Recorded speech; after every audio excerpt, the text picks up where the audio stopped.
Hey guys, it's Mackenzie for CINEFIX Now, and we're here talking with the writer, star, actor, and co-producer of In a World.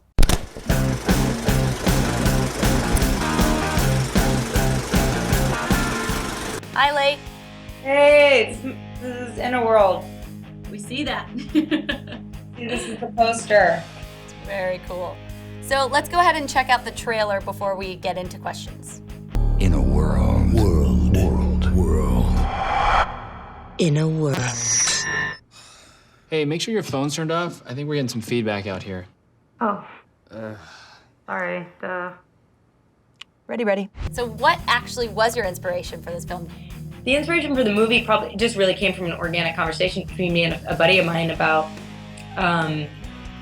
I just always sort of used in a world in mundane situations, like in a world where I have to go to the bathroom, and in a world where one woman goes into the kitchen to get some soup, It just was always there, and then I'd be like, oh God, isn't it funny how no women have ever done that? That's like a dude thing, right? Yeah. And then we realized it and tried to think of, I just was like trying to think of any movie trailers that had female voices, and I just couldn't think of any.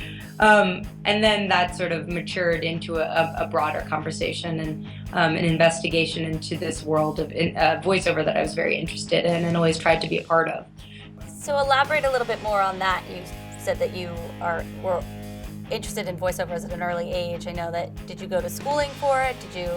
I know that you came out to LA thinking, I'm going to be a voiceover artist. How did that go? As a kid, I was always doing accents and dialects and was really interested and knew that I, quote, had an ear or whatever, so I would, be playing with my vocal mechanism quite a bit and experimenting, and then going to cut to drama school, where, I spent 3 years in vocal training, and really there's an entire year, your first year, you only do that. You only work those muscles and investigate how to manipulate your voice and create characterization. So that really fed my obsession, and I thought when I got to Hollywood I was going to be like one of the great voiceover stars, and then it turned out there's a real click. It's just very clicky. There's a hierarchy involved. Let's face it, the industry does not crave a female sound. Dad, you made me painfully aware of that my whole life. Not being sexist, that's just the truth. You should stick with the accents. That's what you're good at. What was that Russian Star Wars thing you used to do as a kid? Yeah, I know the one you're talking about. Please, let me hear it.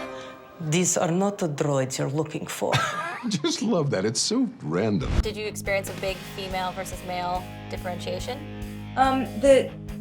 It's more that there are only so many jobs, in the movie trailer industry, yeah, there are no women. There's no hyperbole involved there.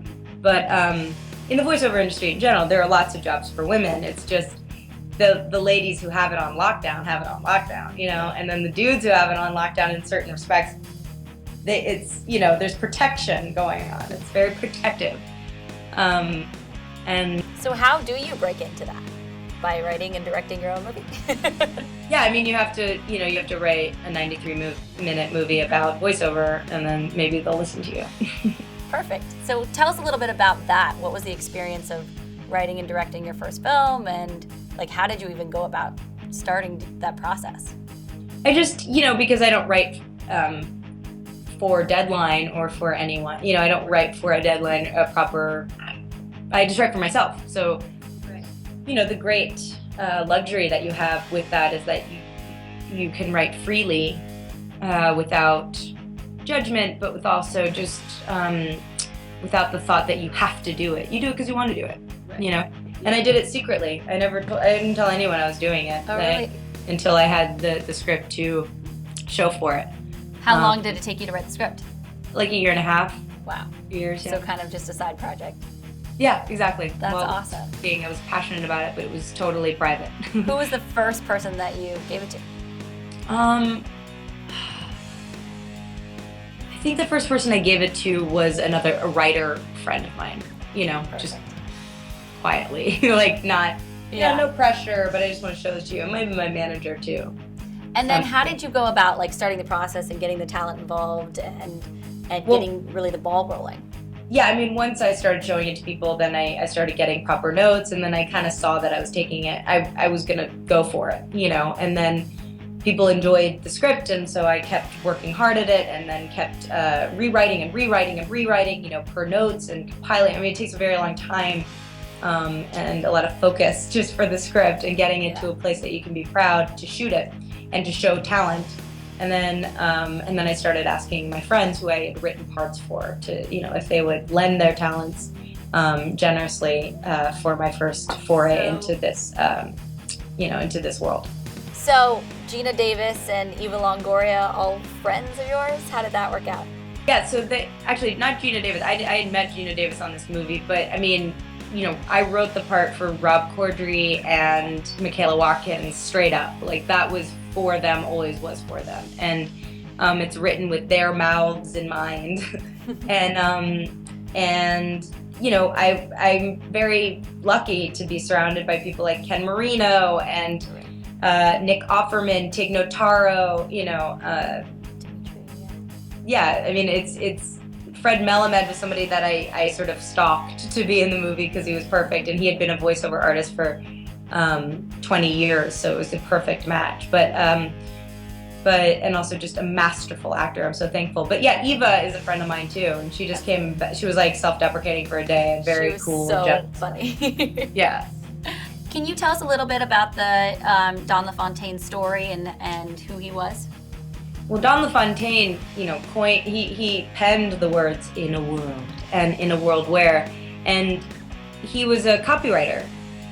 He wrote movie trailers, and then one day the guy didn't show up who was supposed to record the promo, and he threw himself in the booth, and forever trailers were changed because then "In a World" was born, and he really was very unique, and the talent he had was very rarefied, and no one's been able to quite duplicate it. I mean, they've come close, but industry folks would say that nobody ever can do what Don did, and he died 5 years ago. Can you, as the writer, director, actor, and co-producer of this film, give some advice to young filmmakers who are just starting out in this tough industry?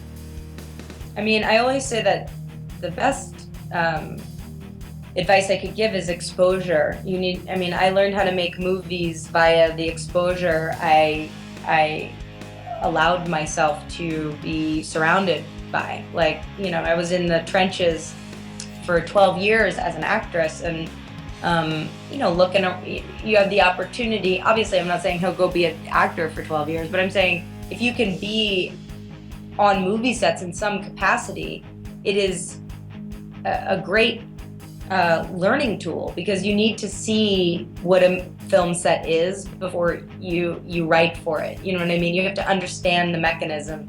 You have to understand that it's a living, breathing machine. You have to know what each department is, and familiarize yourself with the types of decisions that are made. And you can only do that by putting in your hours being on a set. So I always say, like, PA or do whatever, be a grunt worker or do whatever. Go, even if it's a commercial or anything, but pay attention and respectfully ask questions about what lens they're using, what's the difference between two lenses and what it evokes, and